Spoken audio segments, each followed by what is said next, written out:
Bien que ça parte d'une attention mignonne et inoffensive, en réalité déguiser son animal n'est pas forcément une bonne idée, et ce pour plusieurs raisons.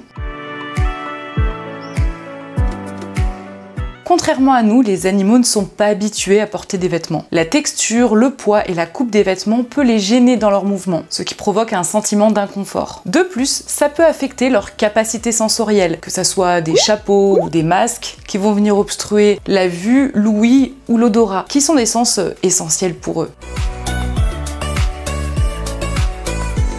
Ils sont en incapacité de comprendre ce qui leur arrive et il nous est impossible de leur expliquer que c'est pas dangereux et que c'est temporaire. Être enfermé dans un déguisement et privé de ses capacités sensorielles, ça peut engendrer du stress inutile pour votre animal.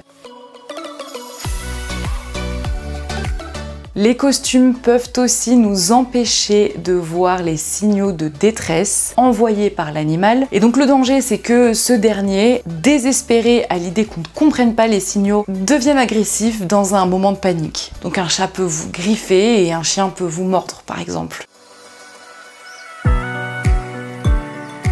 Alors bon, faut vraiment pas de chance, mais c'est déjà arrivé. C'est qu'en tentant de retirer son costume, l'animal puisse malencontreusement avaler un élément du déguisement, comme des fils, des boutons, des épingles, etc. Alors certes, même si faut clairement pas de chance pour que ça vous arrive, eh ben ça va clairement transformer votre soirée qui initialement était censée être fun et amusante en véritable soirée d'horreur à finir aux urgences vétérinaires. En conclusion, oui, déguiser son animal peut être amusant et rigolo à travers notre prisme d'humain, à travers nos yeux d'humain, le temps de faire une photo ou d'aller sonner chez les voisins. Mais lorsqu'on adopte un animal et qu'on aime profondément les animaux, il est très important d'être en capacité de se projeter à leur place, et ce qui est amusant pour vous peut être stressant pour eux. Bon, après, tout est une question de mesure. Lui mettre une cravate ou un chapeau le temps de faire une photo, ça peut être envisagé du moment que ça n'affecte pas ses capacités, son comportement naturel, ses mouvements, etc.